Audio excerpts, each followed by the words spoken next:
దర్శనం చూసి చెప్పే మాటకే ఎక్కువ వాల్యూ ఇచ్చే సంఘాలు లేవేంటి ఈ కాలంలో? అదే అంటాను, ఈ కాలానికి సంబంధించిన వాళ్ళు మీకు ఆ 7 సంఘాల్లో కనిపిస్తారు. ఓకే, అయితే ప్రభు యొక్క మంచితనము, గొప్పతనం ఏంటంటే ఆ సంఘాల్ని ప్రభు గద్దిస్తూ మారు మనసు పొందమని చెప్తున్నాడు, ఒక అవకాశం ఇస్తున్నాడు. అది గొప్ప విషయం కదా. మనం తప్పు చేస్తాం, మనలో కూడా పొరపాట్లు ఉంటాయి, మీలో కూడా ఉంటాయి. కానీ ప్రభు విడిచిపెట్టేస్తున్నాడా ఇక్కడ? లేదు. 3:19 ఆయన ఏమంటున్నాడు? రెవల్యూషన్ 3:19 నేను ప్రేమిస్తున్నాను కాబట్టి గద్దిస్తాను చెప్తున్నాడు. నేను ప్రేమించు వారిని గద్దించేదను కనుక నువ్వు మారు మనసు పొందు. హల్లెలూయా. సో ఈ చివరి దినాల్లో ప్రభు మనకిస్తున్న అవకాశం ఏంటంటే, ఏ ట్రాక్ లో ఉన్నా, ఏ రూట్ లో ఉన్నా, దేవునికి ఎంతో దూరంగా ఉన్నా సరే, ఇప్పటికైనా అవకాశం ఉంది. క్రైస్తవులు మారు మనసు పొందాలి. This is called revival. Okay, praise lord. 7 సంఘాల గురించిన వివరణలో నేను ఇంకా మీకు డీటెయిల్స్ గా చెప్పడానికి ప్రయత్నం చేస్తాను తర్వాత. సో 2-3 అధ్యాయాల్లో ఉన్నవి, ప్రస్తుతం భూమి మీద ఉన్న పరిస్థితులు, సంఘాల పరిస్థితులు యోహాను చూడటం జరిగింది. ఓకే, అండ్ 4-5 అధ్యాయంలో ప్రస్తుతం పరలోకంలో ఉన్న position, the present position of haven అన్నమాట, ఇవి చూశాడు యోహాన్. ఓకే, 6వ అధ్యాయం వచ్చేటప్పటికి ముద్రలు విప్పబడడం జరుగుతుంది. నేను మీకు ముందే చెప్పాను కాబట్టి ఇక్కడ మరలా మెన్షన్ చేయలేదు. ముద్రలు ఎప్పుడు విప్పబడతాయి? సంఘం ఎత్తబడిన తర్వాతనే విప్పబడుతుంది. ఎందుకలా చెప్పడం జరుగుతుంది? మొదటి ముద్ర విప్పినప్పుడే అబద్ధ క్రీస్తు రివీల్ అయ్యాడు, బయలుపడ్డాడు, లోకంలో ఇంట్రడ్యూస్ అయ్యాడు. లోకంలో వాడు వాడు వాడు విజువల్ గా, లిటరల్ గా ప్రత్యక్షం అయ్యాడు. మరి సంఘం ముందు వెళ్ళిపోతుందని ఎందుకు అంటున్నాము అనంటే, వాడు రాకముందే, వాడు బయలుపరచబడడానికి ముందే సంఘం వెళ్ళిపోతుందని మనకున్న ఒక చాలా ప్రాముఖ్యమైన వాక్యం, మనం ఎప్పుడు ధ్యానించే వాక్యమే 2వ తెస్సలోనికీయులకు రాసిన పత్రిక 2వ అధ్యాయంలో మనము 6వ వచనంలో చూద్దాం అన్నమాట. 2వ తెస్సలోనిక, 2 Thessalonians chapter 2 verse 6 చదువుతున్నాను, గమనించండి. కాగా వాడు తన సొంత కాలమందు బయలుపరచబడవలెనని వానిని అడ్డగించున్నది ఏదో అది మీరెరుగుదురు. ధర్మ విరోధ సంబంధమైన మర్మము ఇప్పటికే క్రియ చేయుచున్నది, గాని ఇది వరకు అడ్డగించుచున్నవాడు మధ్య నుండి తీసివేయబడు వరకే అడ్డగించును. అప్పుడు ఆ ధర్మ విరోధి బయలుపరచబడును. ప్రభు అయిన యేసు తన నోటి ఊపిరి చేత వానిని సంహరించి తన ఆగమన ప్రకాశము చేత నాశనము చేయును. మనకు కావాల్సిన పాయింట్ ఏంటి ఇక్కడ? వాడు 6వ వచనంలో, వాడు తన సొంత కాలంలో బయలుపడాలనే ఏదో ఒకటి వానిని అడ్డగిస్తుందంట. ఎందుకు అడ్డగిస్తుంది? అదేంటో గాని మొత్తం మీద కంప్లీట్ గా అడ్డగించట్లేదు. ఏమని అడ్డగిస్తుందంట? ఇప్పుడెందుకు వస్తున్నావు? నీ టైం ఉంది కదా, నీ సొంత కాలంలో వద్దులే, ఇప్పుడెందుకు వస్తున్నావు? వాడేమో తన టైం రాకముందే రావటానికి ప్రయత్నం చేస్తున్నాడు. వాడికి కాన్ఫిడెన్స్ పోతుంది. తన టైం వరకు వెయిట్ చేసేసరికి అవుతుందో లేదో అని కాన్ఫిడెన్స్ పోయి వాడు తొందరగా వాడి టైం రాకముందే రావడానికి ప్రయత్నం చేస్తున్నాడు. కాబట్టి వాడు ముందే రాకుండా ఏదో ఒకటి వానిని అడ్డగిస్తుందంట. ఇందులో మీకు అర్థం అవ్వాల్సిన విషయాలు 2. వాడి సొంత కాలం అంటే ఏంటి? What is his time, his appointed time. వాడికి నియమించబడిన సమయం ఒకటి ఉంది. మన భారతీయ భాషలో చెప్పాలంటే వాడికి ఒక ముహూర్తం ఉంది, వాడికి ఒక డ్యూ టైం ఉంది. అప్పుడే రావాలి, వాడు ఇప్పుడే వచ్చేసినట్టు ట్రై చేస్తున్నాడు.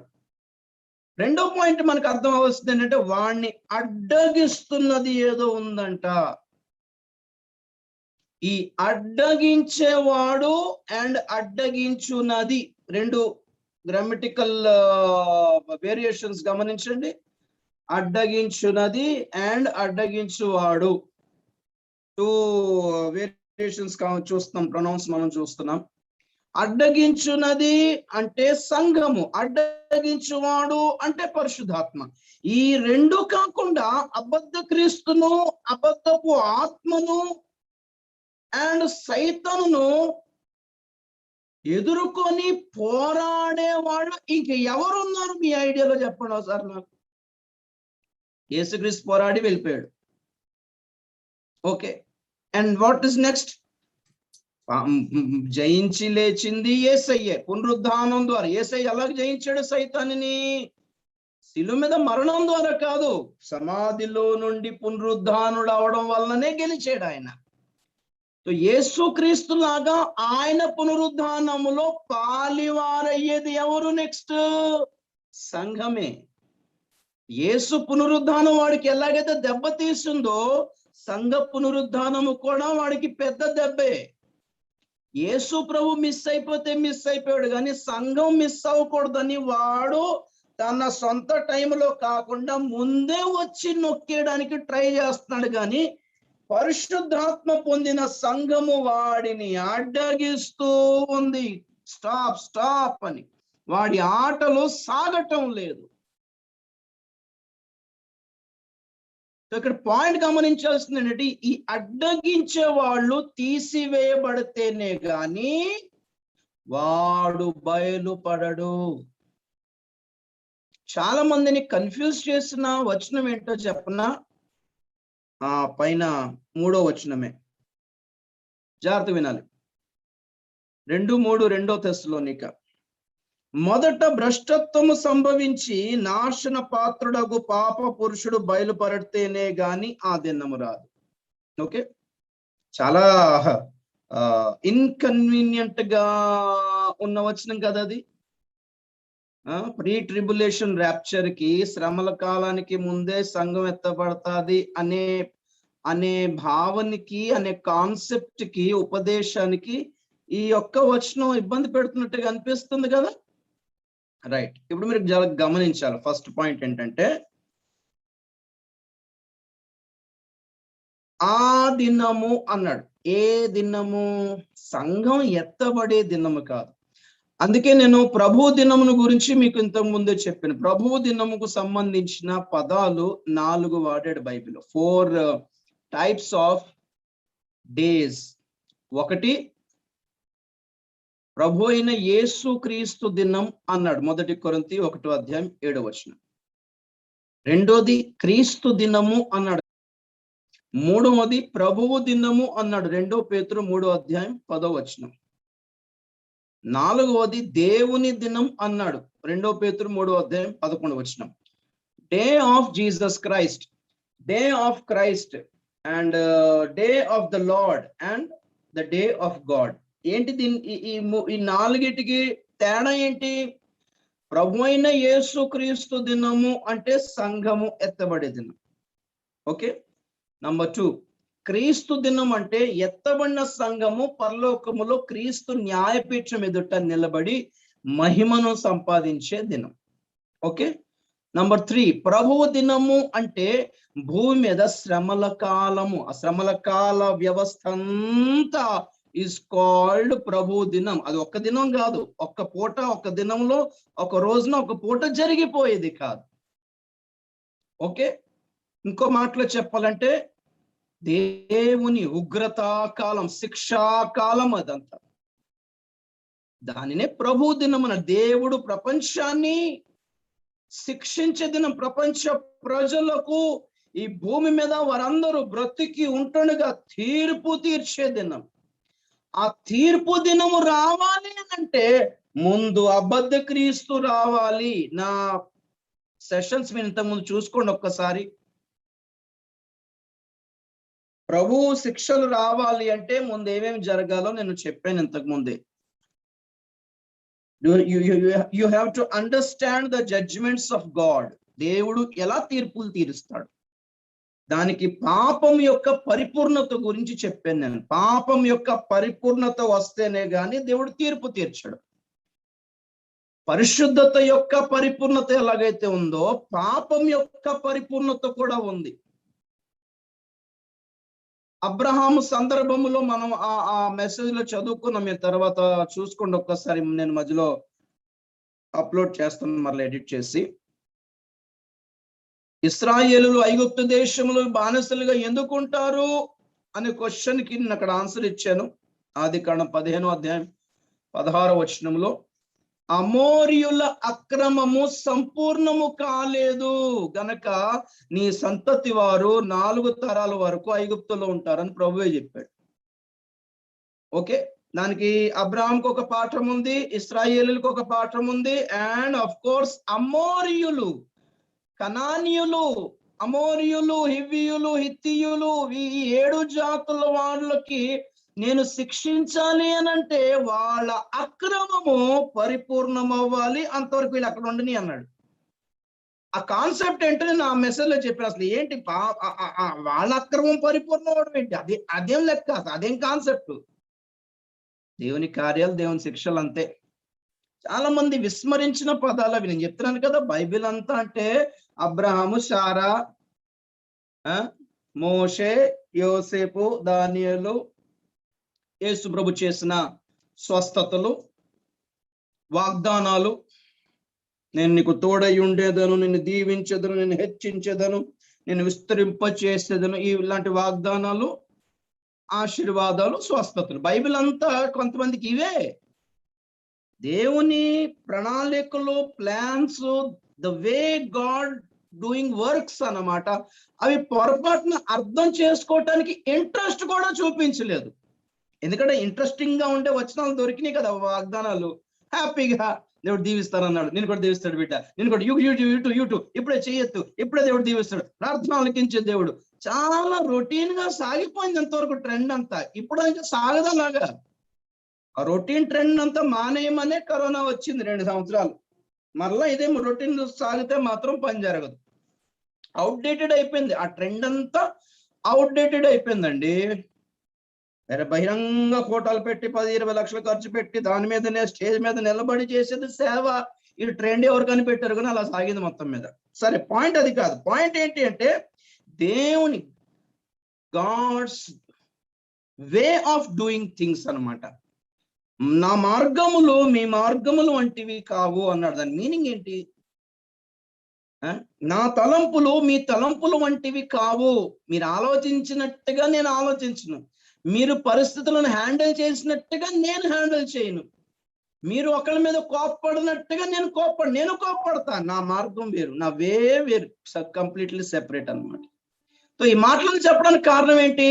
ప్రపంచానికి దేవుడు శిక్ష విధించాలి అంటే ప్రపంచ ప్రజల పాపము కూడా పరిపూర్ణం అవ్వాలి. అది ఎప్పుడు పరిపూర్ణం అవుతుంది? అబద్ధ క్రీస్తు వచ్చినప్పుడు పరిపూర్ణం అవుతుంది. కాబట్టి మొదట భ్రష్టత్వం సంభవించి పాప పురుషుడగు ఏంటిది నాశన పాత్రుడగు పాప పురుషుడు బయలుపడితే గాని ప్రభు శిక్షల దినము రాదు. అంతవరకు ప్రకృతి ప్రళయాలు, భూకంపాలు ఇవన్నీ దేవుని శిక్ష అనుకుంటున్నారా? అప్పుడేనా? మీకు అందరూ ఒక్కటే హోప్, సంఘం భూమి మీద ఉన్నంత వరకే మీకు హోప్. సంఘం ఏ రోజు కనబడలేదో యువర్ హోప్లెస్ అన్నమాట. ప్రపంచ ప్రజలకి ఇప్పుడు సువార్త అదే కదా. సంఘం ఉన్నంత వరకే సువార్త, సంఘం ఉన్నంత వరకే పరిశుద్ధాత్ముడు, సంఘం ఉన్నంత వరకే యేసు క్రీస్తు అవైలబుల్ గా ఉంటాడు. ఏ రోజు సంఘం వెళ్ళిపోయిందో మీరు రక్షణ పొంది ఎందులో వెళ్తారు? ఇంకా there is no chance. Only యూదులకే. శ్రమల కాలంలో ప్రభు డోర్స్ ఓపెన్ చేసి రక్షించుకునే కాన్సెప్ట్ చేసేది ఎవరి పట్ల అంటే యూదుల పట్లనే. పవర్ పాయింట్లో అన్ని పిక్చర్స్ రెడీ చేశాను కానీ మనకి పోయింది కాబట్టి నో ప్రాబ్లం, ఏం పర్లేదు. దేవుని స్తోత్రం కలిగాను. నెక్స్ట్ మండే అయినా చూడవచ్చు. సో ఏమాత్రం గలిబిలి కాకుండా అర్థం చేసుకోగలిగితే ఈ 2వ అధ్యాయం 3వ వచనంలో తెస్సలోనిక 2వ తెస్సలోనిక 2వ అధ్యాయం 3వ వచనం చదువుతున్నాం. మళ్ళీ మొదట భ్రష్టత్వము సంభవించి నాశన పాత్రుడకు పాప పురుషుడు బయలుపడితేనే గాని ఆ దినము రాదు. ఓకేనా? ఆ దినము అనే మాట సంఘం ఎత్తబడే దినానికి సంబంధించింది కాదు అంటున్నాను. ఈ పాయింట్ మీరు క్లియర్ అయిపోండి. లేదు సంఘం ఎత్తబడే దానికి సంబంధించిందే అని మీరంటే మరి 6వ వచనంలో 7వ వచనంలో ఇది వరకు అడ్డగించుచున్నవాడు తీసివేయబడితేనే గాని వాడు బయలుపడడు అన్న మాటకు అర్థం ఏంటి? అడ్డగించేది ఎవరు? వాడిని గమనించండి, ఒక మాట గమనించండి. వాడు బయలుపడితేనే గాని ప్రభు దినం రాదు అని ఒక మాటలో అన్నాడు, 3వ వచనంలో అన్నాడు. అడ్డగించేవాడు తీసివేయబడితే గాని వీడు బయలుపడడు అన్నాడు. దీన్ని ఎలా మీరు టాలీ చేయగలరు? ఒక మాట చెప్పండి జాగ్రత్తగా, కన్ఫ్యూజ్ అవ్వద్దు. మళ్ళీ చెప్తున్నా. ఫస్ట్ పాయింట్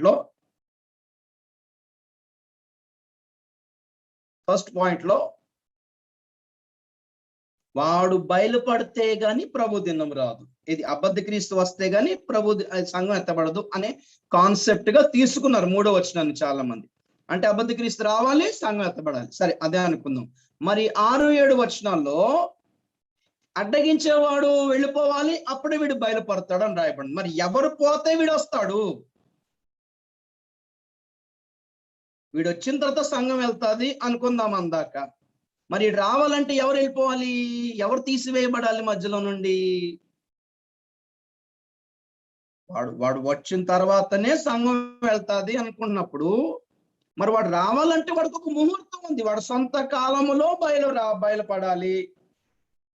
వాడు సొంత కాలంలో బయలుపడాలి. అంతవరకు వాడు బయలుపడకూడదని వానిని ఏదో అడ్డగిస్తుంది. వారిని ఎవరో అడ్డగిస్తున్నారు. వాళ్ళు అడ్డగించే వాళ్ళు మధ్యలో నుండి తీసివేయబడును. అడ్డగించేవాడు ఓడిపోతాడని రాయబడలేదు ఇక్కడ. అడ్డగించేవాడు తీసివేయబడును, అప్పుడు ఆ ధర్మ విరోధి బయలుపడును. ఈ పాయింట్ మీరు నోట్ చేసుకోండి. సో మొదటి విషయం ఏంటంటే అడ్డగించేదే సంఘం తీసివేయబడితేనే గాని వాడు బయలుపడడు. వాడు వస్తేనే గాని దేవుని తీర్పులు రావు. ఓకే, దేవునికి స్తోత్రం. ఇంకో విషయం చెప్తున్నా, ఆ 3వ వచనం దగ్గరే. మొదట భ్రష్టత్వం సంభవిస్తేనే గాని వాడు బయలుపడడం రాయబడింది. అదే కదా, మొదట భ్రష్టత్వం సంభవించి నాశన పాత్రుడకు పాప పురుషుడు బయలుపడితేనే గాని ఆ దినం రాదు. అంటే అబద్ధ క్రీస్తు రావడానికి ముందు ఏం జరగాలి? ఆ మాట ప్రకారం భ్రష్టత్వం జరగాలి. భ్రష్టత్వం అంటే ఏంటి? అందరూ సత్యం నుండి తొలగిపోవాలి. అందరూ ప్రభు నుండి, చాలా మంది క్రైస్తవులు ప్రభు నుండి దూరం అయిపోవాలి. సత్యం నుండి, విశ్వాసం నుండి తొలగిపోవాలి. Great falling away from the faith అని ఉంది ఇంగ్లీష్ లో. వాడు వచ్చే ముందంట ప్రపంచమంత ఘోరమైన భ్రష్టత్వములో ఉంటది. ఇప్పుడు వాడు వచ్చిన తర్వాతనే సంఘం వెళ్తాది అన్న మాట నిజమైతే మరి భ్రష్టత్వం అంటే సంఘం కూడా భ్రష్టరాలు అయిపోతుందన్నా. ఈ పాయింట్ ఒకసారి మీరు నోట్ చేసుకోండి. ఒక్కసారి అక్కడ సంఘం తప్ప ప్రపంచం అంతా భ్రష్టం అయిపోతుంది, అప్పుడు అబద్ధ క్రీస్తు వస్తాడని రాయలా. ప్రపంచవ్యాప్తంగా it will be a great falling away. ఏమంటే యేసుక్రీస్తు రాకడ కొరకు కనిపెట్టే వాళ్ళైతే సంఘంలో ఉద్యమం రావాలని కనిపెట్టాలి. అబద్ధ క్రీస్తు రావాలని కనిపెట్టే వాళ్ళైతే ప్రపంచం అంతా భ్రష్టత్వం రావాలని కనిపెట్టాలి. ఇదే లింక్ ఇక్కడ. ప్రభు రాకడైతే రివైవల్. ఓకే, నేను బ్యాక్గ్రౌండ్ కొంచెం తీసేస్తాను, కన్ఫ్యూజ్ చేస్తుంది, పెడతా. Yeah, praise the lord. గమనించండి, if it is rapture, then it relates to revival. If it is antichrist, then it relates to apostasy. రాకడ కోసం కనిపెట్టే వాళ్ళైతే ఉద్యమం రావాలి సంఘానికి. లేదు అబద్ధ క్రీస్తు రావాలంటే మొదట ఉద్యమం కాదు, భ్రష్టత్వం వస్తుంది. మరి దేనికో ఇటు అబద్ధ క్రీస్తు వస్తాడని కనిపెడుతూ ఉద్యమం కొరకు ఎలా కనిపెడుతున్నారు? How can you relate that? It's not called relating, it is called manipulating అన్నమాట. రాకడ రావాలి అంటే రాకడకు ముందు ఉద్యమం రావాలి, ప్రజల మనసులు దేవుని వైపు తిరగాలి. ఇది మన కాన్సెప్ట్. లేదు సంఘం శ్రమలో ఉండాలి, ముందు అబద్ధ క్రీస్తు రావాలి అంటే ముందేమొస్తుంది? అబద్ధ క్రీస్తు రాక ముందు మొదట భ్రష్టత్వము. అంటే మీరు కళ్ళు తెరిచి రోజు ప్రార్థన చేసేది వేస్ట్ అన్నమాట. భ్రష్టులు అయిపోతారు. ఎంత ప్రార్థన చేసినా వేస్ట్ అని అర్థం ఏంటి? క్రైస్తువులు అనేకులు భ్రష్టులైపోతారని అర్థం. ప్రపంచవ్యాప్తంగా మహాభ్రష్టత్వం సంభవిస్తుంది. అప్పుడు వాడు వస్తాడు. ఈ కాన్సెప్ట్, ఈ టాలీ మీరు చూసుకోండి ఒక్కసారి. నేను చెప్పేది ఏంటంటే, ముందు రివైవల్ వస్తుంది, ఉద్యమం వస్తుంది. ఆ ఉద్యమంతో ప్రజల మనసులు దేవుని వైపు తిరిగితే వీళ్ళ హృదయాలే దేవుని పిలిస్తే, ప్రభా వచ్చే నాయన, లార్డ్ జీసస్ కమ్, అంతే. ప్రభువు అక్కడ సంభవిస్తుంది, సంఘము ఎత్తబడుతుంది. సంఘం ఎత్తబడమే వాడి రాకకు ముహూర్తం. ప్రియుల, సంఘం ఎత్తబడిన తర్వాత వరల్డ్ అంతా ఒక భయంకరమైన క్రైసిస్ లోకి వచ్చేస్తుంది. అర్థమవుతుందండి? సంఘం ఎత్తబడిన తర్వాత ప్రపంచ ప్రజలకు పరిశుద్ధాత్మ గాని కృప గాని పూర్తిగా అందుబాటులో ఉండదు. చాలా లిమిటెడ్ గా ఉంటది. అది కూడా కొంతమందిని ఏర్పరచుకున్న వాళ్ళ కోసం మాత్రమే. ఎందుకంటే శ్రమల కాలంలో కూడా కొంతమంది హతసాక్షుల్ని మనం చూస్తున్నాము. అలాగే ముద్రింపబడిన యూదులను కూడా చూస్తున్నాము. ఈ 144,000 మంది యూదులకు కూడా ప్రభు పరిశుద్ధాత్మనిస్తాడు. అందుకే వాళ్ళ హృదయాలు ఆయన తట్టు తిరుగుతాయి. శ్రమల కాల కాన్సెప్ట్ అంతా యాక్చువల్లీ యూదులకు సంబంధించింది. గుర్తుపెట్టుకున్నమాట. దేవునికి స్తోత్రం కలిగినగా. సో మొదటి ముద్ర యేసు ప్రభు ఎప్పుడు విప్పుతాడు? సంఘం వెళ్ళిన తర్వాత విప్పుతాడు. ఓకే, ఇక్కడ 4వ అధ్యాయం 1వ వచనంలో యోహాన్ యొక్క పిలుపే సంఘం ఎత్తబడుటకు నిదర్శనము అన్నాను. లిటరల్ గా చూస్తే యోహాన్నే పిలిచాడు. కానీ యోహాను అప్పటికే 7 సంఘాలలో ఒక సంఘానికి నాయకుడిగా ఉన్నాడు. క్రీస్తు శకము 64వ సంవత్సరములో ఎఫెసు సంఘానికి సంఘ కాపరిగా ఉన్నాడు యోహాను. ఈ ప్రకటన గ్రంథం రాసింది 95-96 AD, 95-96 AD లో ఇంచుమించు 5 నుంచి 9 నెలలు పద్మాసు ద్వీపం అనే గుహలో ఉండి రాశాడు అనమాట. So he understands about the church Ephesus. ఎఫెసు సంఘానికి జరిగిన పరిచర్య అంతా యోహానికి తెలుసు. ఓకే, కాబట్టి సంఘానికి నాయకులు ఎవరు? జనరల్ గానే అపోస్తలులే. అపోస్తలుడు ఎప్పుడైతే పిలుపు అందుకున్నాడో సంఘానికి నిదర్శన అని చెప్తున్నాను. ఓకే, దానికి లాగి పీకి ఇది సంఘం కాదు, యోహాన్ ఇక్కడ వాళ్ళు కాదు, అక్కడ వీళ్ళు కాదంటే ఇప్పుడు నేను చూపిస్తాను అలాంటి చాలను. ఏదో వచనాన్ని దేనికో ఆపాదించుకోవటం లేదా ఎవరును. ఒక వచనాన్ని తీసుకొని దానికి సాదృశ్యం అని ఆత్మీయ అర్థంగా భావించి చెప్పట్లేదా? కాకుండా జాగ్రత్త కూలుగా వినడానికి ప్రయత్నం చేస్తే బాగుంటది. 4వ అధ్యాయం 1వ వచనంలో సంఘం ఎత్తబడుతుంది. 6వ అధ్యాయం 1వ వచనంలో ముద్రలు విప్పబడుతున్నాయి. అబద్ధ క్రీస్తు విడుదలవుతున్నాడు, అంటే బయలుపడుతున్నాడు. సేమ్ మళ్ళీ 12వ అధ్యాయము 5వ వచనములో ఆ మగ శిశువు ఎత్తబడుతుంది. కరెక్ట్ గా 13వ అధ్యాయం 1వ వచనములో సముద్రము లోపల నుండి, అగాధములో నుండి క్రూర మృగం బయటకు వస్తుంది. ఈ 2 సందర్భాల్లో మనకు కనిపించేది ఏంటంటే సంఘం ఎత్తబడము, అబద్ధ క్రీస్తు రావడం జరిగింది. మొదటి ముద్ర ఎలాగొస్తాడు? వాడు సమాధానం తీసుకొని వస్తాడు. ఎందుకు సమాధానం తీసుకొని వస్తాడు? సంఘం ఎత్తబడము గాని, సంఘం ఎత్తబడిన తర్వాత గాని ప్రపంచవ్యాప్తముగా it will be horrible crisis అన్నమాట. ప్రపంచవ్యాప్తంగా ఒక భారీ సంక్షోభములో ఉంటది లోకం. ఆ సంక్షోభం రావటానికే ఈ ప్రయత్నాలని. అబద్ధ క్రీస్తు రావాలి అంటే ప్రపంచంలో పరిస్థితులు ఎలా ఉండాలి అంటే, ఎవడైనా వచ్చి మమ్మల్ని కాపాడితే బాగుండు అనే సిచ్యువేషన్స్ క్రియేట్ చేయాలండి.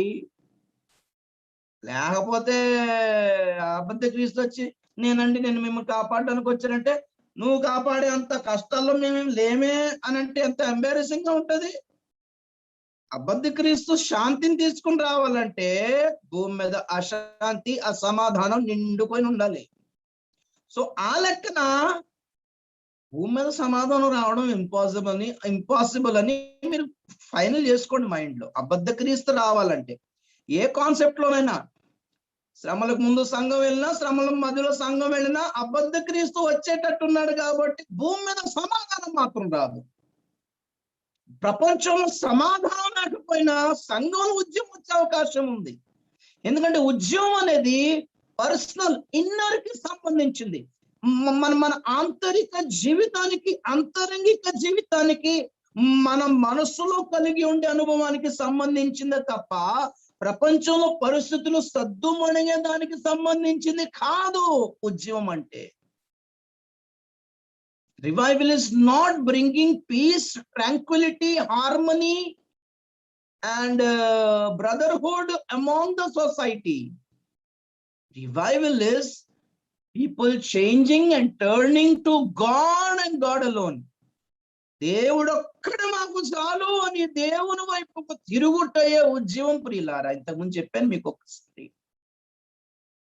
ఆ ఉద్యమం ఎప్పుడైతే వచ్చిందో సంఘం వెళ్ళిపోవడం ఖాయం. అది వెంటనే వచ్చేవచ్చు, తొందరగానే రావచ్చు.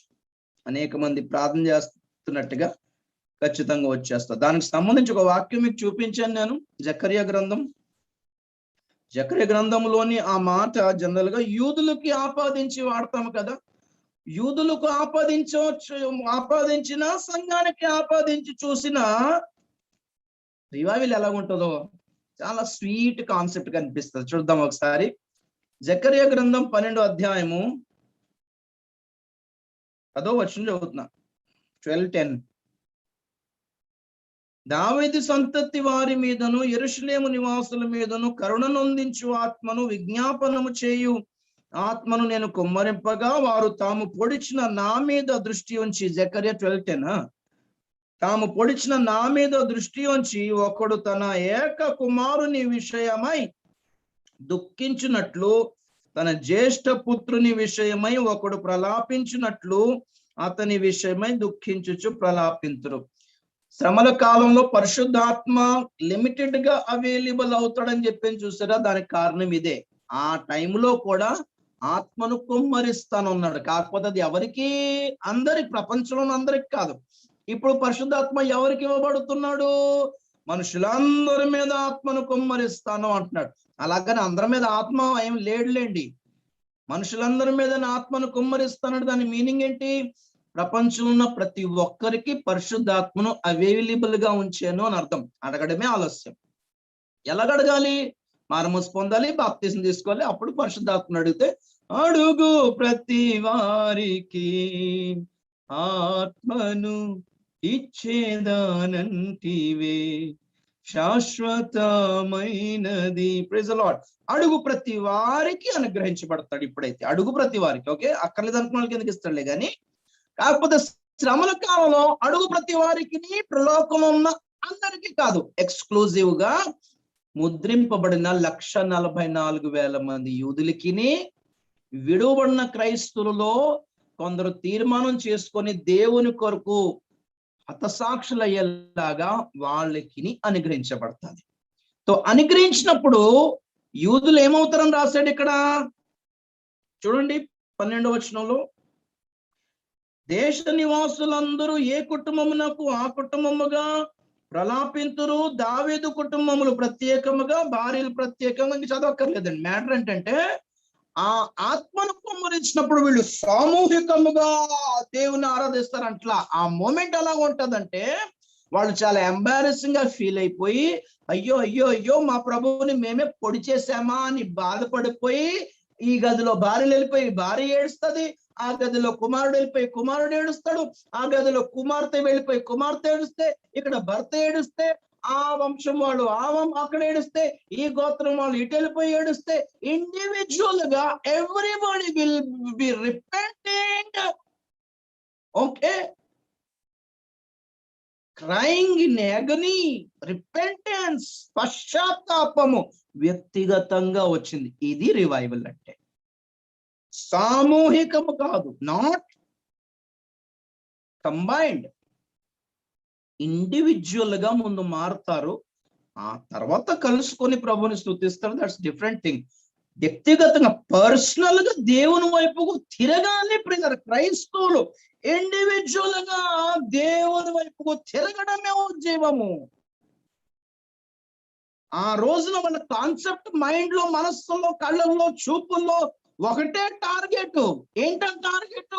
ఇంత కష్టపడి మందిరం కట్టుకున్నాము, అబద్ధ క్రీస్తు అందులో వచ్చి కూర్చున్నాడు, యేసు ప్రభు ఆ అబద్ధ క్రీస్తుని తీసేవా, మేమంతా చూసుకుంటాము, మాకు ఒక రాజ్యం ఇచ్చి, ఆ కాన్సెప్ట్ లేదు. మేము మా యేసయ్యను పొడి చేస్తామని ఏడుపు తప్ప. ప్రపంచ పొలిటిక్స్ మారిపోవాలని, ఆ టైంలో ఇజ్రాయెల్ దేశంలో వర్షాలు పడాలని వాళ్ళు ఏం ప్రేయర్ చేయరు శ్రమల కాలంలో. ఆ మందిరంలో నుండి అబద్ధ క్రీస్తు బయటికి వెళ్ళిపోవాలని ఇంకా ఘోరం అవుతుంది. క్రీస్తు విరోధి రాజ్యము స్థాపించబడుతుందండి యూదులకు మారుమనసు వచ్చిన తర్వాత 2-3.5 సంవత్సరాలకి. ఇప్పుడు యూదులకు అర్థం అవుతుంది కాన్సెప్ట్ ఈ లోకం కాదు. అసలు ఎందుకు యేసు ప్రభువుని సిలువేశారు యూదులు తెలుసా? యేసు ప్రభు పొలిటికల్ గా పిలాతుతోనో కైసరుతో పోరాడి రోమియోల చేతుల్లో నుండి వాళ్ళకు ఒక రాజ్యమును సెపరేట్ చేసి ఇండిపెండెంట్ రాజ్యం ఇచ్చి అప్పుడు యెరూషలేములో దావీదు సింహాసనం మీద కూర్చుంటాడేమో అని ఎక్స్పెక్ట్ చేశారు. వాళ్ళ ఎక్స్పెక్టేషన్స్ కి టోటల్లీ ఆపోజిట్ లో వచ్చాడు యేసయ్య. రాజమహల్లో పుట్టాలి, లేదు, పశువుల పాకలో పుట్టాడు. రాజమందిరంలో పెరగాలి, లేదు, వడ్రంగి ఇంట్లో పెరిగాడు. అర్థం అవుతుందా? ఖడ్గం పట్టుకొని యుద్ధం చేయాలి, లేదు, ప్రేమ, దయ, జాలి అని ప్రజలందరినీ ఆకట్టుకున్నాడు, పేదవాళ్ళందరినీ. శాస్త్రులు పరుషులకి సపోర్ట్ గా ఉండాలి, లేదా అలా కాదు, పేదవాళ్ళకి సపోర్ట్ గా ఉన్నాడు, శాస్త్రులందరికీ వ్యతిరేకంగా ఉన్నాడు. అర్థమైందా? యెరూషలేముకి గుర్రం మీద రావాలి, లేదు, గాడిద మీద వచ్చాడు. సింహాసనం మీద కూర్చోవాలి, లేదు, సిలువెక్కి కూర్చున్నాడు. ఈయన మా మెస్సయ్య కాదు అనుకున్నారు. సేమ్ చాలా మంది క్రైస్తవులు యేసు ప్రభుని అలాగే డీల్ చేస్తున్నారు. ఒక పొలిటికల్ గా మంచి పార్టీ ఇస్తాడు దేవుడు, ఇండియా అంతా మొత్తం పొలిటికల్ గా చేంజ్ అయిపోతుంది, పరిస్థితులన్నీ మారిపోతాయి అని ప్రేయర్ చేస్తున్నారు. చూసారా? ఇది ఇప్పటిది కాదు. నా 27 సంవత్సరాల సేవ అనుభవంలో ఏమండి, ఇంచుమించు 98-99 నుండి కూడా గ్రాహం స్టెయిన్స్ గారిని చంపినప్పటి నుంచి ప్రేయర్ చేసాం మేము. ఓకే, తర్వాత ఓ 10 సంవత్సరాల తర్వాత ఒకలాంటి, ఒక మాటలో చెప్పాలంటే ఒకలాంటి మెచ్యూరిటీ వచ్చిన తర్వాత తగ్గించాను. నేను ప్రేయర్ చేస్తాను, దేశం కోసం ప్రేయర్ చేస్తాను, భారంగానే ప్రేయర్ చేస్తాను. దేవునికి స్తోత్రం కలిగిన గాక. ఇవన్నీ మారవని సంగతి అర్థం అయిపోయింది. మారాల్సింది మనమే వెళ్ళిపోవాలి ఇక్కడ నుంచి. దేవుడి ప్రపంచ పరిస్థితిని మార్చడం ఆయనకి కష్టమేం కాదు, కానీ కాన్సెప్ట్ ఏంటి? మనం ఇక్కడ నుంచి వెళ్ళిపోవడమే కాన్సెప్ట్. క్రైస్తవులు అందరూ ప్రేమించి అందరూ చేర్చుకుంటారని ఎప్పటికీ అనుకోదు. నేను ఎప్పటికీ అంటాను, వాళ్ళు ఎప్పుడు కూడా మనల్ని ప్రేమించడం, చేర్చుకోవడం, అర్థం చేసుకోవటానికి ఎన్ని ప్రయత్నాలు మీరు చేస్తున్నారో అవన్నీ జరిగే పని అయితే కాదని చెప్తున్నాను. యోహాను సువార్త 15వ అధ్యాయము అవన్నీ జరగవని క్లియర్ గా రాశాడు ప్రభు. మీరు ఏ బైబిల్ చదువుతుంటారో మరి నాకు తెలియదు. యోహాను సువార్త 15వ అధ్యాయము 18-19 చదువుతున్నాను, జాగ్రత్తగా వినాలి. లోకము మిమ్మల్ని ద్వేషించిన ఎడల మీకంటే ముందుగా నన్ను ద్వేషించెనని మీరు ఎరుగుదురు. యేసు ప్రభు, నేను అన్నాను కదా, మనం యేసు ప్రభు లాగా అందరిని ప్రేమిస్తే అందరూ వచ్చేస్తారు అనుకుంటున్నారా? యేసు ప్రభు లాగా మనం ప్రేమించడం పక్కన పెడితే యేసు ప్రభునే చంపేశారు అంటున్నాను నేను. యేసు ప్రభు లాగా మన అల్లక్కర్లా, సాక్షాత్ యేసయ్య వచ్చి అందరిని ప్రేమించినా బాగా కుళ్ళుకున్నారండి. అదే ప్రభు చెప్తాను, మిమ్మల్ని ప్రభువా నేను ఇంత ప్రేమిస్తుంటే, నేను ఇంత హెల్ప్ చేస్తాను వీళ్ళు అసలు అర్థం చేసుకుంటలేదండి ప్రభు నా ప్రేమను అంటే. ప్రభు అన్నాడు, నీకో ట్రీట్మెంట్ నాకో ట్రీట్మెంట్ చేస్తారేంటి వీళ్ళంతా? నన్నే వెలివేసేసారు, నిన్నెక్కడ చేర్చుకుంటారు? లోకం మిమ్మల్ని ద్వేషించిన ఎట్లా మీకంటే ముందు నన్నే ద్వేషించనని మీరు ఎరుగుదురు. మరి చాలా మంది ఎరగట్లేదు, మరి ఎరుగుదురు. నెక్స్ట్ ఏంటి? మీరు లోక సంబంధులైన ఎడల లోకము తన వారిని స్నేహించును, అయితే మీరు లోక సంబంధులు కారు, నేను మిమ్మును లోకములో నుండి ఏర్పరచుకొంటిని, అందుచేతనే లోకము మిమ్మును ద్వేషించుచున్నది. ఈ కాన్సెప్ట్ అర్థమైందా మీకు? మీరు లోకస్తులైతే, లోకం లాంటి మనుషులైతే, లోకులైతే అరే ఏడు మనోడేనా అని జనాలు మిమ్మల్ని చేర్చుకుంటారు. వాళ్ళలాగా ఉండండి మీరు. వాళ్ళలాగా ఉండడం అంటే ఏంటి? మత సామరస్యం అండి, మానవతావాదం ఉందండి. మతం కాదు ముందు, మతవాదం ఉందండి అని చెప్పుకుని వెళ్ళండి బయటికి. మతం ముఖ్యం కాదు, ఏ మతమైనా మంచిగా చెప్తుందండి. ఏ మత గురువు అయినా మంచిగా చెప్తాడు, ఎవరు పొడుచుకోమని చెప్పరండి. బాంబులు పెట్టి లేపే ముస్లింలు కూడా అదే మాట అంటారు, Islam is the religion of peace అంటారు. బాబోయ్, పీస్ పీస్ అయిపోతున్నారు ఆ పక్కన, వాళ్ళు పీసే అంటున్నారు ఇక్కడ పక్కన. మరి యూదులో వాళ్ళు తక్కువ కాదు, అప్పుడు సిలువేసింది వాళ్ళే, అపోస్తులందరి మీద దాడి చేసింది వాళ్ళే. ఏది పీస్? ఇక క్రైస్తవత్వం అంటారా? క్రైస్తవుల్ని హింసించిన దాంట్లో రోమన్ క్యాథలిక్ నంబర్ 1 తెలుసా మీకు? ఆ సంగతి చరిత్ర చదువుకోండి ఒకసారి. అదే ప్రకటన గ్రంథం 17వ అధ్యాయంలో రాస్తాడు. క్రైస్తవుల్ని హింసించిన వాళ్ళలో యూదులు ఉన్నారు, రోమియోలు ఉన్నారు, అండ్ రోమన్ క్యాథలిక్ వాళ్ళు కూడా ఉన్నారు. ఏంటి అంటే జీసస్ కేమ్ ఫర్ పీస్. అందరు పీసే అంటున్నారు, మరి ఎందుకు చెప్తున్నారు, ఎందుకు పట్టేసుకుంటున్నారు? అర్థం. అన్యుల్లాగా లోకుల్లాగా మనం మాట్లాడితే మనం కలిసిపోవచ్చండి. అలా కలిసిపోవాలన్న ఆశ ఉంటే ఇంత బాగుంది ఎందుకు? ఇక్కడ యేసు దండం పెట్టి అక్కడ విగ్రహాలకు కూడా దండం పెట్టుకుంటే వాళ్ళు మనం ప్రేమించరు అనుకుంటున్నారా? బొట్టు గురించి, మంగళసూత్రం గురించి, సింధూరం గురించి మాట్లాడకుండా అది కూడా మనం చేసుకుంటుంటే వాళ్ళు ఎందుకు ప్రేమించరండి? యేసు ప్రభుని కూడా 33 దేవతల్లో ఒక దేవతను పెట్టేసుకోరా? ఏంటనుకుంటున్నారు? ఆ మాత్రం యేసు ప్రభు చేయలేకనే అన్ని దెబ్బలు తిన్నాడు. ఆ మాత్రం పరిచర్య అపోస్తులు చేయలేకనే అన్ని దెబ్బలు తిన్నారు వాళ్ళు. అంతా ఒకటేనండి అని చెప్పలేకనా? అంతగా చీల్చబడ్డారండి అపోస్తులు. క్రైస్తవులు ఏ పాటకు ఆ పాట తీసేశారో సంఘ చరిత్ర చదువుకోండి ఒకసారి. ఎందుకు? అంతా ఒకటేనండి అని చెప్పలేకనా? దేవుడా, అదే ప్రభు అంటున్నాడు, మీరు లోకులైతే లోకం తన వారిని స్నేహించేది. అది మమ్మల్ని ద్వేషిస్తుంది ప్రభు. అంటే మిమ్మల్ని ఎందుకు ద్వేషిస్తుందంటే, నేను మిమ్మల్ని లోకములో నుండి ఏర్పరచుకుంటే. నేను అన్నాను, ఏర్పరచుకోవడం అంటే ఏంటి? వేరుపరచుకోవటం. అందుచేత లోకం మిమ్మల్ని ద్వేషిస్తుంది. మీరు చెడ్డోళ్ళని కాదు, మీరేదో మోసం చేశారని కాదు. మోసం చేసేవాళ్ళు, దొంగలు, వ్యభిచారులు, మోసగాళ్ళు, వీళ్ళు క్రైస్తవ సేవకులు వీళ్ళందరూ ఉన్నారులేండి. వాళ్ళ బండారం బయటపడుతుంది. వాళ్ళ గురించి నేను అనట్లా. మంచిగా ఉండి కూడా ద్వేషించబడతాం, మంచి చేసి కూడా చంపబడుతున్నాం. ఎవరిని ఏమనకపోయినా మన చర్చలే కూలగొట్టేస్తున్నారు. ఎవరిని ఏమనకపోయినా పాస్టర్లే కొడుతున్నారు. చూసారా? దీనికి ప్రభు ఇచ్చే రెస్పాన్స్ ఏంటంటే, అలాగ చేస్తున్నారు. అలా కాదు, మీరు గట్టిగా పాటించండి, వాళ్ళ హృదయాలు మారుతాం, మరి గట్టిగా అనట్లేదు ప్రభు. ఇది చాలా సింపుల్ గా తీసి వాడేనా అంటున్నది, పెద్ద విషయం కాదంటున్నాడు. ఎందుకు అంటే, నేను మిమ్మల్ని ఏర్పరచుకుంటేనే గనక వారు మిమ్మల్ని ద్వేషిస్తున్నారు. వాళ్ళ ప్రేమ మీరు కావాలంటే దేవుని ద్వేషానికి గురవ్వాలి. మరి రెండింటి ఎప్పుడు కూడా మీరు రాజీ పరచలేరు. విశ్వాసికి అవిశ్వాసికి పొత్తు పెట్టలేరు ప్రియులారా.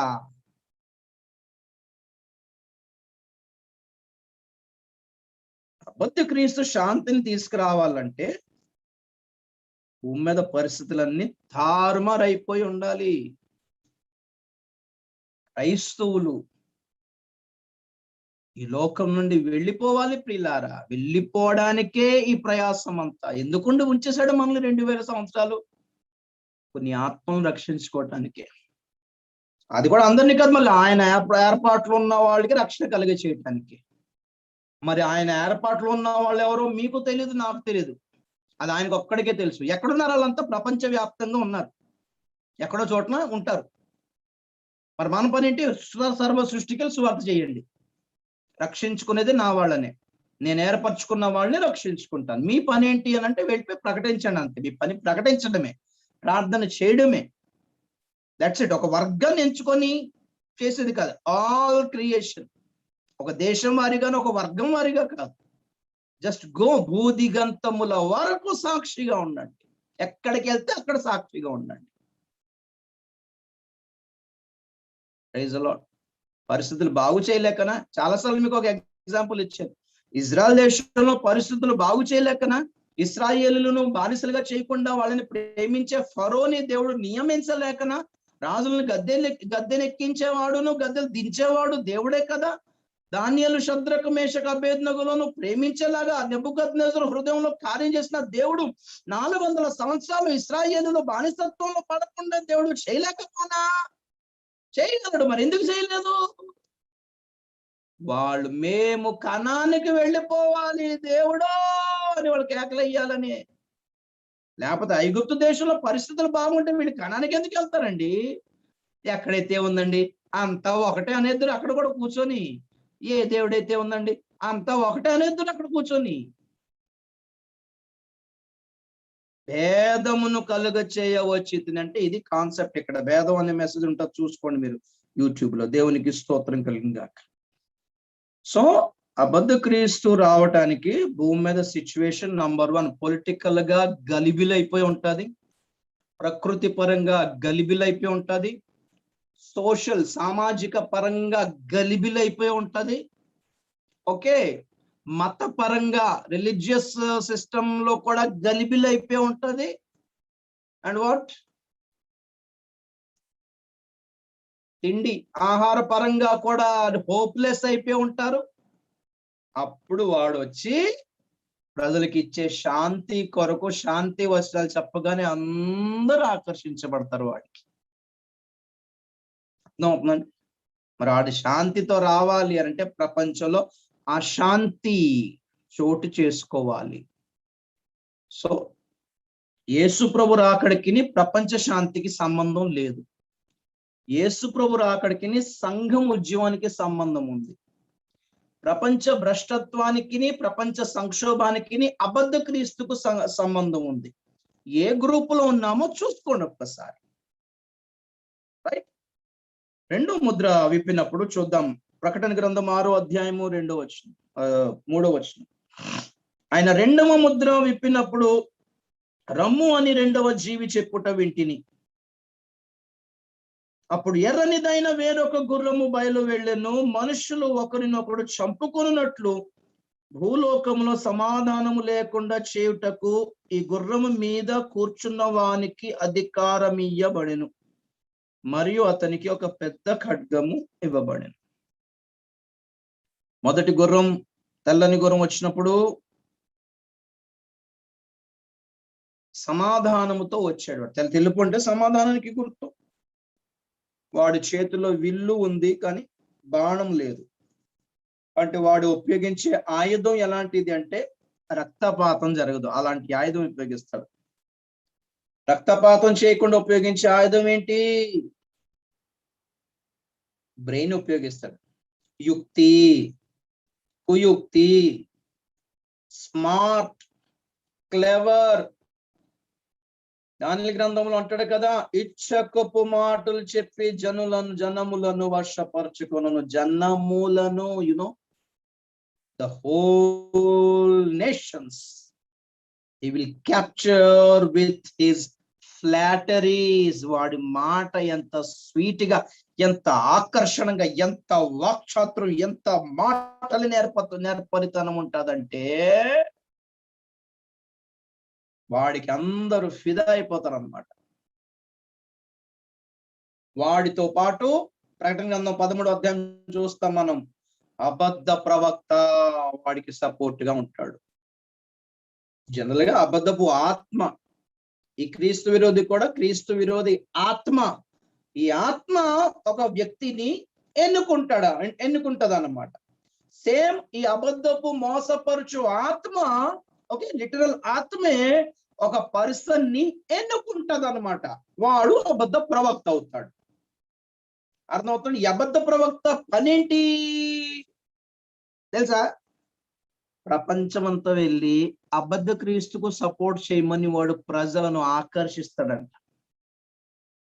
నేను ఇప్పుడు చాలాసార్లు చెప్తున్నాను నీకు, చాలా ఈ కాలంలో సువార్తలు యేసుక్రీస్తు సువార్త కాదు, అది అబద్ధ క్రీస్తు సువార్త ప్రకటించేస్తున్నారు తెలియకనే.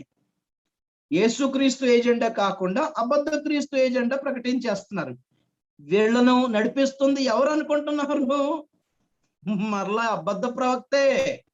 వాడు భూమి లోపల నుండి వచ్చే ఒక మృగం. వాడికి 2 కొమ్ములు ఉన్నాయంట. చెప్తాను దాని గురించి, ఆ కొమ్ముల గురించి. అది కూడా ఎవరి కొమ్ములు?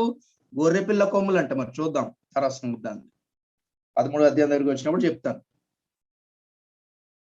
జాగ్రత్తగా ఒక్కసారి మనం వెళ్తున్న మార్గంలో ఒకసారి బ్రేక్ వేసి మనం వచ్చిన రూట్ కరెక్టేనా, మనం బోధిస్తుంది కరెక్టేనా, కొంపదీసి ట్రాక్ సైడ్ అయిపోవట్లేదు కదా అని ఒక్కసారి ఇంట్రోస్పెక్షన్ అంటారండి, సెల్ఫ్ అనాలిసిస్ అంటారండి, స్వీయ పరీక్ష మాటికి చేసుకోవాలి.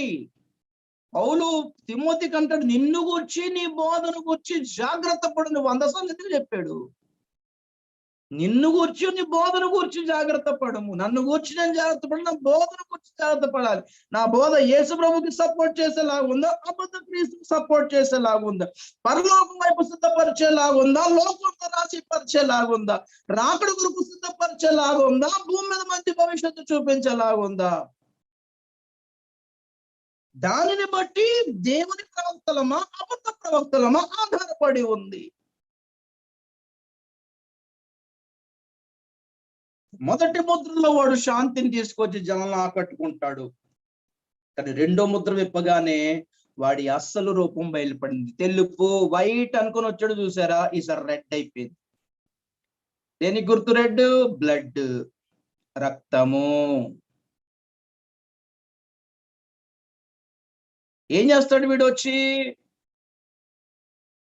భూమి మీద సమాధానము లేకుండా చేస్తాడు. వాడు మొదటి ఫేజ్ లో సమాధానంతో కనిపించిన వాడు రెండో ఫేజ్ లో వీడు తెచ్చిన సమాధానం వీడే తీసేస్తున్నాడు. వై?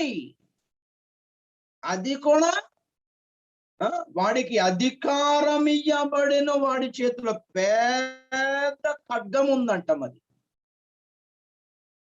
ఏం చేస్తున్నాడంటే వీడేం చేయట్లేదు, భూమి మీద ఒకరినొకడు చంపుకొనున్నట్లు అధికారం ఇయ్యబడును. చంపుకొనున్నట్లు వీడికి అధికారం. వీడు చెప్తాడు దేని గురించి? నేను చెప్పాను కదా, డీపాపులేషన్ ఏజెండా 2030 అంటే 2030 టార్గెట్ ఇది. ఈ టార్గెట్ ఎక్కడికి ఉండేది? 2021కి ఉండేది. ఈ సంవత్సరానికి ఉండేది. యాక్చువల్లీ 2021 సంవత్సరం కల్లా భూమి మీద జనాభా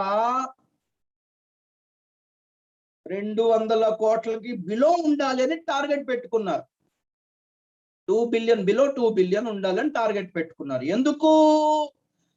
రిసోర్సెస్ తక్కువ ఉన్నాయి, ఆహారము తక్కువ ఉంది లోకములో, పంట పొలాల భూములు తక్కువ ఉన్నాయి ఈ లోకములో, భూగర్భములు జలాలు తక్కువ ఉన్నాయి, ఆల్రెడీ తక్కువ ఉన్నాయి అంటుండగా కాలుష్యము ప్రకృతి వైపరీత్యాలు జోడిస్తే ఉన్నదానికంటే ఇంకా తక్కువ అయిపోతున్నాయి. 1991 సెన్సస్ ప్రకారం ఓన్లీ 200 బిలియన్ ప్రజలకు సరిపడ్డ ఆహారం భూమి మీద మిగిలి ఉంది అని ఫైనల్ చేశారు. ఎప్పుడు? 1991 సంవత్సరం. చిన్నోడు నేను. 91 సంవత్సరానికి 200 కోట్లు మందికి సరిపడ్డ ఆహారం ఉందని ఫైనల్ చేశారు. ఆ సాచురేషన్ పాయింట్ అంటారు, ఆ స్థాయి దాటితే కష్టం అండి అని అప్పుడే అనుకున్నారు. కరెక్ట్ గా 1992 సంవత్సరంలో ప్రపంచ దేశాలు ఏకమై, ప్రపంచ దేశాల నాయకులు ఏకమై, మేధావులు ఏకమై, అప్పటి ధనవంతులు ఏకమైపోయి ఒక అగ్రిమెంట్ సైన్ చేశారు. ఏంటి అంటే 2021 సంవత్సరం కల్లా భూమి మీద డీపాపులేషన్ తీసుకొద్దాం, కేవలం 100, 150 లేకపోతే 200 కోట్ల మందికి మాత్రమే భూమి మీద బ్రతికి ఉండేలాగా చేసి మిగిలిన ప్రపంచం అంతటిని చంపేద్దాము. దాని కొరకు మన వంతు సహాయము, ఇన్వెస్ట్మెంట్, డబ్బు మేము పెట్టుకుంటామని వాళ్ళే సైన్ చేశారు. జార్జియా దేశంలో ఎలైట్ అని స్టోన్స్ ఉంటాయి, రాళ్ల మీద చెక్కారు. దాన్ని చూపిస్తాను నేను ల్యాప్టాప్ ఆన్ అయిన తర్వాత నెక్స్ట్ వీక్. దాని మీద చెక్. ఇది ఇంతకు ముందు కాన్స్పిరసీ థియరీ అనేవాళ్ళు. ఇది ఒక కుట్రపూరితమైన థియరీ మాత్రమేనండి, రియల్ కాదండి. అలా అంటారు కానీ రియల్ కాదండి అనుకుని ఉండాలి. కానీ ఇప్పుడు దాన్ని ఎవరు థియరీ అనట్లేదు, ఓపెన్ సీక్రెట్ అయిపోయింది. అదంతా అందరికీ తెలుసు, మీడియాలకి తెలుసు, ప్రభుత్వాలకి తెలుసు. అందుకే కోవిడ్ వల్ల ఎంతమంది చచ్చిపోయినా గప్చిప్న ఎందుకు కూర్చుని ఉన్నారు అనుకుంటున్నారు మీరు? కోవిడ్ ని నిన్న కొటేషన్ చదివాను, vaccine did not came for the Covid, Covid came for the vaccine అన్నారు. అర్థమైందా? కోవిడ్ కోసం వ్యాక్సిన్ రాలా, ఈ వ్యాక్సిన్ ని ప్రపంచవ్యాప్తం ఇంజెక్షన్ చేయటానికి కరోనాను తీసుకొచ్చారు. తెలియట్లేదు మీకు ఇదంతా, నమ్మరు మీరు. ఎందుకంటే ప్లాన్లు వేరేగా ఉన్నాయి కదా. భూమి మీద మంచి భవిష్యత్తు కోసం కనిపెడుతున్న వాళ్ళు ఈ ఈ ఈ కోణంలో ఎందుకు ఆలోచిస్తారు? నిన్నే చెప్పాను మీకు నేను, ఈ కోణం ఆలోచించలేకపోతున్నారు, ప్రకటించలేకపోతున్నారు అంటే టోటల్లీ రాంగ్ డైరెక్షన్ లో వెళ్తున్నారని అర్థం. ఇప్పుడు తెలియదు, తర్వాత తెలుస్తుంది, తెలిసిన లాభం లేదు. మరి అప్పుడు ఇంకేం చేస్తారు? ఇంకా వ్యాక్సిన్, కరోనా జబ్బు కోసం వ్యాక్సిన్ రాలేదు. ఈ వ్యాక్సిన్ ను ప్రపంచవ్యాప్తంగా తీసుకురావటానికే కోవిడ్ అనే ఇష్యూని తీసుకొచ్చారు. ఓకే, పాయింట్ అది. ఎందుకు? డీపాపులేషన్ ఏజెండా. 2021 సంవత్సరం కల్లా భూమి మీద 600 కోట్ల జనాభాను చంపేయాలని ప్లాన్ చేశారు. 2023 సంవత్సరానికి ప్రపంచ జనాభా 800 కోట్లు అవుతుంది. 800. ప్రకృతి వైపరీత్యాల వలన, కాలుష్యం వలన నీళ్లు ఆల్రెడీ సరిపోయాయి, భూగర్భ జలాలు ఇంకిపోయాయి. ఓకే, గ్లోబల్ వార్మింగ్ వలన గ్లేషియర్స్ కరిగిపోయి సముద్రంలో కలిసిపోతుంది. సముద్రపు లెవెల్స్ పెరిగి వరదలు వానలు అయిపోతున్నాయి. సముద్రం లెవెల్స్ పెరిగి నెలకి క్లౌడ్స్ తయారైపోయి తుఫాను, వర్షాలు వచ్చేస్తాయి. ప్రకృతి క్లైమేట్ టోటల్లీ డ్యామేజ్ అయిపోయింది కనుక అర్జెంట్ గా ఈ పాపులేషన్ ని తగ్గిస్తేనే గాని మిగిలిన జనం బతకలేరు అనే మైండ్ ఫిక్స్ అయిపోయారు. 2021 కల్లా అవ్వలేదు, సరే ఏం చేద్దాము, 2030 కన్నా డెడ్ లైన్ పెట్టుకున్నారు. అదే 2030 ఎజెండా అంటే 2030 సంవత్సరం కల్లా భూమి మీద 600 కోట్ల జనాభాని చంపాలి. ఎలా చంపాలి? ఇక్కడ ఏం రాశాడు? ఒకడు చంపుకొనున్నట్లు వాడు చేస్తాడంట. వాడు ఇచ్చే ఎజెండా ఎలాగుంటదంటే, ఫ్యామిలీలో తాత, నాయనమ్మ, అమ్మ, నాన్న, కొడుకు, కూతురు 6 ఉన్నారా? ఒక ఫ్యామిలీకి ఒక టార్గెట్ పెడతారనమాట. చూడండి, మీ ఇంట్లో 6 ఉన్నారు, మరి రిసోర్స్ అయితే తక్కువ, మీ అందరికి తిండి అయితే మేము సప్లై చేయలేము. రేషన్ మీకు బయట కిరాణా షాపులు ఉండవు, సూపర్ మార్కెట్లు ఉండవు బ్రదర్, సిస్టర్. ఓకే, ఇప్పుడు వ్యాక్సిన్ లేకుండా మీకు ట్రైన్ ఎక్కడానికి లేదు, ఫ్లైట్ ఎక్కడానికి లేదు, మాల్స్ లోకి వెళ్ళడానికి లేదు, రేషన్ కొనుక్కోవడానికి వెళ్ళకైతే లేదు. అర్జెంట్ గా నెక్స్ట్ వచ్చే ఫ్యూచర్ ఏంటి అంటే వ్యాక్సిన్ లేకుండా and of course chipping system లేకుండా, దానినే 666 అంటారు. వాడిచ్చే ఒక ప్రత్యేకమైన ఏమంటారు దాన్ని, ఇంప్లాంటెడ్ చిప్ లేకుండా మీరు రిసోర్సెస్ కి డీలర్షిప్ తీసుకోలేరు. బయట షాప్స్ మీకు కనబడవు. ఆకలిస్తే లాక్డౌన్ లో కురుకురే బిస్కెట్లు తిని బతికారు చూస్తారా, కురుకురే బిస్కెట్లు కూడా బయట దొరకవు మీకు. పెట్రోల్ ఎలా హ్యాండిల్ చేస్తున్నారో, హలో, వాటర్ బాటిల్ హ్యాండిల్ చేస్తుంది గవర్నమెంట్. అర్థం అవుతుందా? అప్పుడు గవర్నమెంట్ ఏం చేస్తారంటే, రేషన్ కార్డు ఎలా ఉంటది అంటే, ఫ్యామిలీలో మరి 6 ఉన్నారు, మరి చూసుకోండి, మరి మీరు పిల్లలు 2 యవనస్తులు, అమ్మ నాన్న మిడిల్ ఏజ్, నా తాత నాయనమ్మ ఓవర్ ఏజ్డ్. వీళ్ళలో ఎవరి బతికితే మీకు బాగుంటుందో మీరు ప్లాన్ వేసుకొని వాళ్ళొక్కటి బతికించి మిగిలిన చచ్చిపోండి అబ్బాయి అంటారు. చచ్చిపోవడానికి ఫ్రీ మెడిసిన్స్ కూడా సప్లై చేస్తే ఆశ్చర్యపోయిన అవసరం లేదు. కూల్గా ఇప్పుడు సూసైడ్ చేసుకోవడం అనేది జనరల్ గా ఏముంటదని, క్రైమ్, నేరం. కానీ ఒకప్పుడు ఇండియాలో అబార్షన్ క్రైమ్ కదా, ఇప్పుడు అబార్షన్ క్రైమ్ కాదు, ఫ్రీ చేసుకోమంటున్నారు. ఇంకా ఇంకా అవసరం అయితే ఎక్కువ మాట్లాడితే హోమోసెక్స్ రైట్. సెక్షన్ 377 ఏంటి? Section 377 homosexual same sex marriage కి సుప్రీం కోర్ట్ ఇచ్చిన టోటల్ పర్మిషన్. సెక్షన్ 497 ఏంటి? ఇల్లీగల్ రిలేషన్షిప్ కూడా అది వాళ్ళ పర్సనల్ది, మేము దాంట్లో జోక్యం చేసుకోం అన్నది గవర్నమెంట్. సెక్షన్ 497. ఎంత horrible judicial system. How can you expect justice from them? క్రైస్తవులకి న్యాయం చేస్తుందని మీరు ఎలాగ అనుకుంటున్నారు? భవిష్యత్తు నేను 10-20 years నుంచి చెప్తున్నాను, ప్రతి నేరము ప్రతి క్రైమ్ ని లీగలైజ్ చేస్తారండి. డ్రగ్స్ లీగల్ అవుతుంది ఇండియాలో, ప్రాస్టిట్యూషన్ లీగల్ అవుతుంది ఇండియాలో, same sex marriage already legal అయిపోయింది ఇండియాలో. Everything is legal, everything will be legal.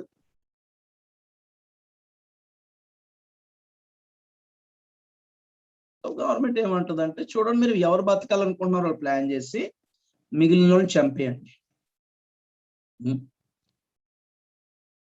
ఒక వృద్ధుడికి, ఒక సీనియర్ సిటిజన్ కి నెలకి 1000 రూపాయలు ఇస్తే సంవత్సరానికి 12,000 పెన్షన్ అవుతుంది.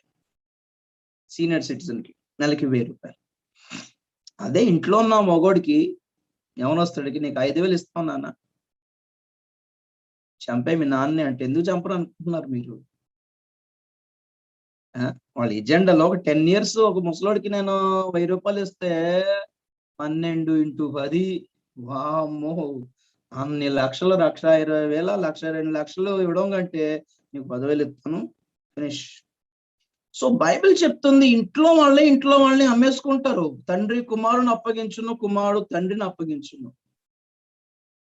How are you expecting a good future brother? ఈ భక్తులు కడుపు నొప్పి కోసం, నడుము నొప్పి కోసం, అప్పులు తీరితే చాలు, ఉద్యోగం వస్తే చాలు, పెళ్ళి అయితే చాలు, పిల్లలు పుడితే చాలు అనుకున్న బ్యాచ్ అంతా ప్రభులో నమ్మకంగా ఉంటారు అనుకుంటున్నారా? ఇలాంటి వాళ్ళని బట్టే శ్రమల కాలం వచ్చేది, అప్పుడు అర్థమవుతుంది వాళ్ళకి. అదే ఈ బ్యాచ్ అంతా, నేను అందుకే మొన్న అన్నాను, ఆశీర్వాదాలు ఎక్కడ దొరికితే అక్కడికి వెళ్ళిపోతారండి. ఒక చోట ఒక సంఘంలో ఒక సేవకుడి దగ్గర స్థిరంగా ఉండాల్సిన అవసరం వాళ్ళకేంటి? లాభం కావాలనుకున్నవాడు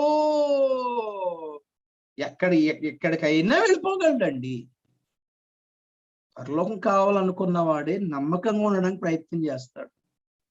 ఈ కొంచెంలో నమ్మకంగా ఉంటేవి కాబట్టి అనేకమైన వాటి మీద నియమిస్తానని ప్రభు చెప్పాడు. Faithfulness, loyalty. అర్థమవుతుందా? ఒక సంఘంలో ఒక బోధలో ఒక పాస్టర్ దగ్గర ఎందుకుంటారు వీళ్ళు? అక్కడ ఎవరో స్వతం చేస్తున్నాడు అడిపోతారండి, ఇక్కడ ఎవరో దర్శనం చెప్తున్నారంటే ఇటుపోతారండి. మా అమ్మాయి పెళ్లి ఇప్పుడు చెప్పండి, మా అబ్బాయి ఉద్యోగం ఇప్పుడు ఎప్పుడు చెప్పండి. దీనికోసమే ప్రభువుని వెతికే వాళ్ళంతా ఒక సంఘంలో ఒక సేవకుడు ఎప్పుడు ఉండరో అలాంటి ఉంచుకోవద్దు మీరు ఈ సంఘాల్లో, పంపించాలి. చూడండి ఎక్కడ దొరుకుతున్నావు, ఎవరు ప్రార్థన చేస్తారో చూడండి, వాళ్ళ దగ్గరికి వెళ్ళండి. లేదు, చందాలు అక్కడ మిస్ అయిపోతానే గాబరా కొంతమంది, అనలేరు. సో ఇదంతా పెద్ద వాళ్ళ పర్సనల్ విషయాలు. కానీ మన మ్యాటర్ ఏంటంటే, ఇక్కడ తిండి పెడతానంటే ఏసఐ దగ్గర ఎందుకుంటారండి? అబద్ధ క్రీస్తు దగ్గర కూడా వెళ్ళిపోతారు వీళ్ళు. తిండి కావాలి, మాకు తిండితో సంబంధం అండి. ఎవడైతే ఏంటి దేవుడు పెడతాయండి, దెయ్యం పెడతాయండి. పని జరిగిందా లేదా, తిన్నామా లేదా, బట్టలు వచ్చినాయా లేదా, ఫుడ్ వచ్చిందా లేదా, డబ్బులు వచ్చినాయా లేదా, ఎవరు పడతాను డబ్బులు ఇస్తే వెళ్ళిపోతలేదా? డబ్బులు ఇస్తామంటే వెళ్ళిపోవట్లేదండి, బట్టలు పెడతామంటే వెళ్ళిపోవట్లేదు, వీళ్ళందరూ లైన్ కట్టేస్తున్నారు. సో ఫ్యూచర్ ఏమో టోటల్ 0. భూమి మీద ఒక్కడున్నప్పుడు చంపుకొనున్నట్లు సమాధానము లేకుండా చేసే అధికారం వేడుకుంటది. వాడి మాటలు ఎంత మోటివేట్ చేస్తాయంటే, ఏ ప్రసంగం వింటారో ఈ టీవీలో కానీ ఎక్కడో కానీ మొత్తం ఇంట్లోకి వచ్చి అమ్మ నాన్ని చంపేసి పేకలు తగ్గొట్టినా ఆశ్చర్యపోయేది ఏం లేదు. కంప్లీట్ కూడా అంటాడు, ఎవరెవరు ఇళ్లలో ఎవరిని చంపేస్తున్నారో, ఐదర్ మర్డర్ అయినా ఐదర్ సూసైడ్స్ అయినా, పోలీసులు మీరు యాక్షన్ తీసుకోకండి, జస్ట్ డీల్ జాగ్రత్తగా అవన్నీ పోస్ట్ మార్టం కూడా చేయకుండా క్లియర్ చేసేయండి, నో కేస్ అని అన్నాడే అనుకోండి. What would you do brother sister? అప్పుడు పిల్లలు తల్లిదండ్రులు చంపడానికి వెనకాడరు, తల్లిదండ్రులు పిల్లలు చంపుకోవడానికి వెనకాడరు. ఆ రిఫరెన్స్ ద్వారా చూపిస్తాను మీకు. And finally this will lead to Third World War. పెద్ద ఖడ్గం. బైబిల్లో ఇర్మియాలో హెజ్కేల్లో ఎక్కువ సార్లు ప్రభు వాడిన 3 పదాలు ఇవి: ఖడ్గము, క్షామము, తెగులు. ఖడ్గము అంటే యుద్ధం, క్షామము అంటే కరువు, తెగులు అంటే రోగాలు. సో ఇక్కడ పెద్ద ఖడ్గం అంటే పెద్ద యుద్ధం జరుగుతుంది, ఆ బిగ్ వార్. మన కళ్ళెదుటున్న బిగ్ వార్ ఏముంది ఇక్కడ? సివిల్ వార్స్ వదిలేండి. ఇప్పుడు ఇజ్రాయెల్ కి పాలస్తీన్కి జరుగుతూ ఉంది, ఇండియాకి పాకిస్తాన్ కి కాన్ఫ్లిక్ట్ ఉంది, ఇండియాకి చైనాతో కాన్ఫ్లిక్ట్స్ ఉన్నాయి, ఆఫ్ఘనిస్తాన్ కి వాళ్ళకి సివిల్ వార్స్ ఉన్నాయి, అలాగే ఉన్నాయి, అందరికీ ఉన్నాయి సివిల్ వార్స్ ఆల్రెడీ అన్ని దేశాల్లో ఉన్నాయి. ఇక్కడ మాట్లాడేది ఏంటంటే మన యుద్ధముల గురించి వింటారు, యుద్ధ సమాచారం వింటారు. యుద్ధ సమాచారం ఇస్ అ బిగ్ వార్ అన్నమాట. మన కళ్ళెదుట మన దరిదాపుల్లో ఉన్న biggest war is world war 3. Okay, world war 3 రెండో ముద్రలో వచ్చేది వరల్డ్ వార్ 3. రీజన్ ఏంటి? To reduce the population. కాకపోతే ఈ వరల్డ్ వార్ అనేది లాస్ట్ స్ట్రాటజీ అన్నమాట. అబద్ధ క్రీస్తు దగ్గర ఉండే చివరి అస్త్రం అది. మరి ముందు అస్త్రం ఏంటి? Biochemical war. Number 1 bio war. ఇప్పుడు జరుగుతుందంటే కోవిడ్ ఏంటి? It's bio war. పొరపాటున కోవిడ్ ఎఫెక్ట్ తగ్గినట్టుంది అని వార్తలు విన్నారనుకోండి, డేంజరస్ బెల్స్ అవి. ఎందుకంటే ఇది తగ్గుతుందంటే ఇది కోవిడ్ అయిపోయినట్టుందా, ఇంకోటి తీయండి అని అంటారు. ఇప్పుడు దీనికంటే డెడ్లియెస్ట్ వైరస్ రిలీజ్ చేస్తారు. అప్పుడు ఇంకొక వ్యాక్సిన్ డబ్బా పట్టుకుని బయలుదేరతారు, ఇది వేసుకుంటే. కానీ ఇది అదేం గొడవ నాయనా గాని, ఏది వేసుకుంటే బతుకుతారని గవర్నమెంట్ కూడా క్లారిటీ లేదు. కాసేపు రోజుకు వార్త చూడండి, మీరు నిజంగా చూడండి, కొత్త వ్యాక్సిన్ వచ్చేసింది, ఇక పండగ దేశానికి ఒక కొత్త వ్యాక్సిన్ వచ్చింది, అది సమర్థవంతంగా పనిచేస్తుంది. ఇంతవరకు వేసుకున్నది ఏంటి? 3-4 డోసులు వేసుకున్నాను ఆల్రెడీ, ఇది కూడా వేసుకోండి, ఇది కూడా మంచిది. 2-3 డోసులు కలిపి వేసుకోండి, మంచిది.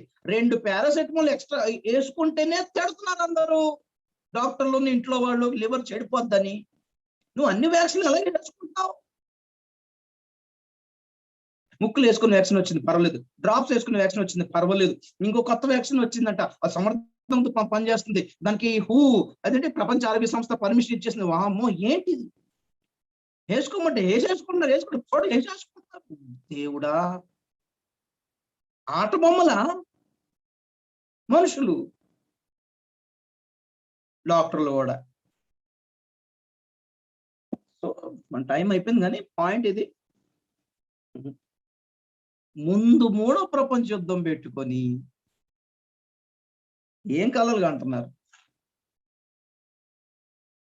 70,000 మిజైల్స్ రెడీగా ఉన్నాయండి, న్యూక్లియర్ మిజైల్స్ 70,000. అందులో యాక్టివ్ గా ఉన్నవి 16,000. మొన్న 13,000 అనుకున్నాను, కానీ 16,000 యాక్టివ్ గా ఉన్నాయి. ప్రపంచ దేశాలని అతలాకుతలం చేసి సర్వనాశనం చేయడానికి 200-300 మిజైల్స్ చాలు, కానీ 16,000 ఉన్నాయంటే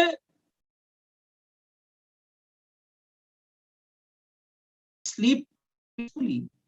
లాస్ట్ స్ట్రాటజీ యుద్ధం. ఈ బయోకెమికల్ వార్తో పని జరగలేదా? ఒకరినొకరు చంపుకోమని చెప్పిన దాంతో పని జరగలేదా? సూసైడ్ చేసుకోండి అని చెప్తాడు, చాలా మంది వెళ్ళిపోయి చచ్చిపోతారు, దాంతో కూడా పని జరగలేదా? ఇంకా జనాభా ఉన్నారా, వీళ్ళందరికీ ఎవడు పోషిస్తాడయ్యా అని చెప్పేసి కమాన్ యుద్ధం రెడీ ఫైనల్ అన్నమాట. ఇక యుద్ధం తర్వాత మ్యాటర్ ఇంకా దారుణంగా ఉంటుంది. యుద్ధంలో చచ్చిపోతే బెటరు. యుద్ధం తర్వాత బతుకున్నారు అనుకోండి, యుద్ధంలో చచ్చిపోయింది కాదని ఏడుస్తారు. ఆ సిచ్యువేషన్ ఎలా ఉంటుందో నేను మండే చెప్తాను. కళ్ళు మూసుకుందాం, ప్రార్థన చేస్తాం. బైబిల్ అంతా శుభవార్త ఒకటే ఉంది అనుకుంటున్నారేమో. పాపం అదే చదువుకుని అదే అండర్లైన్ చేసుకుని నడిచేసింది ఇంతవరకు. బైబిల్ అంతా దేవుని ప్రేమే, దేవుని ఉగ్రత ఏం లేదు. బైబిల్ అంతా దేవుని క్షమాపణే, దేవుని శిక్షలు ఏం లేవు బైబిల్ కదా. బైబిల్ అంతా దేవుని కృపే, తీర్పులు అంటే మాటలు ఏం లేవండి. బైబిల్ అంతా క్రీస్తే, అబద్ధ క్రీస్తు గురించి ఏం లేదు బైబిల్లో.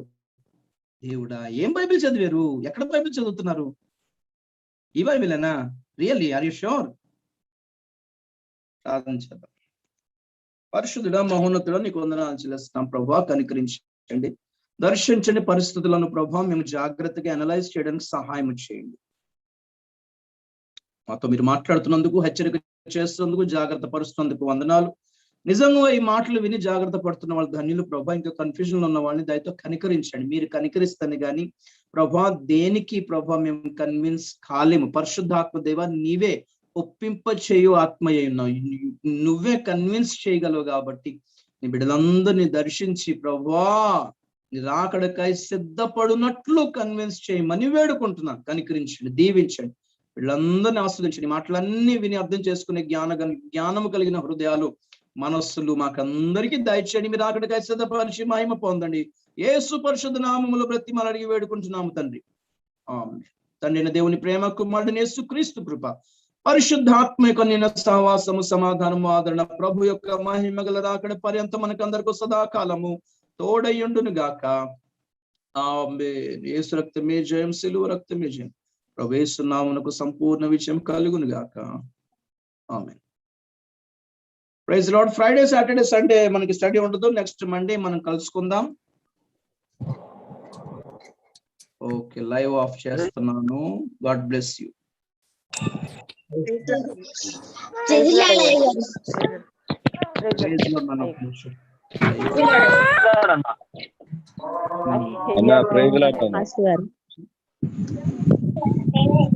ఒక్క నిమిషం.